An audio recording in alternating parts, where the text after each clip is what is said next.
Welcome to Santa Rosa Manpower online training course.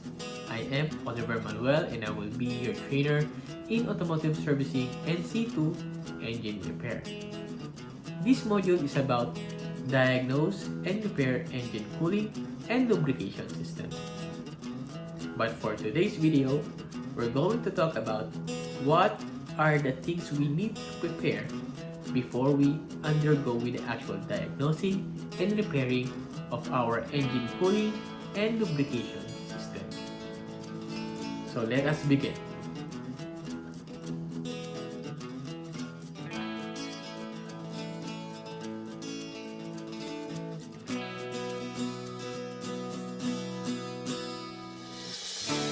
Before we begin any kind of job, preparation is always the key for working safely and efficiently.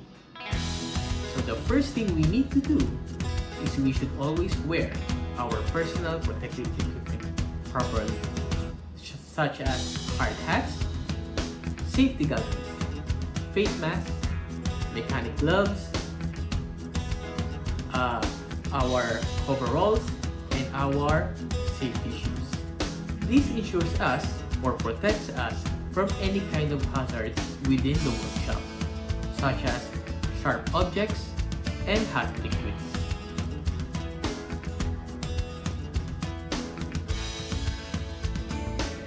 Next is we need to review the instructions carefully. This may come from our immediate supervisor, your trainer, or in the customer interview sheet, or in the repair order. This ensures us that we understand or fully understand the problem before we begin the actual job.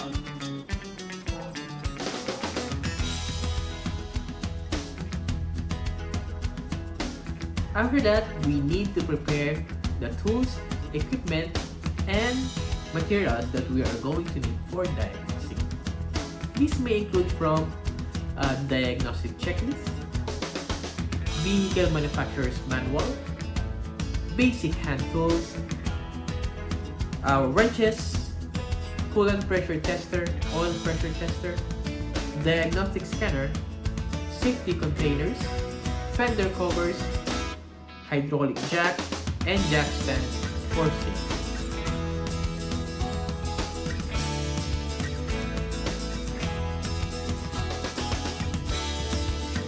The last thing we need to prepare is that we need to make sure that we have a safe and clean place to perform our job before conducting the full diagnosing and repairing of the engine cooling and lubrication system.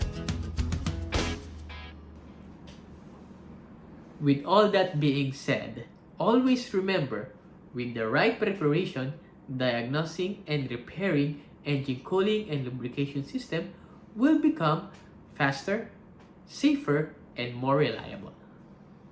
So always remember, prepare before you repair. Thank you.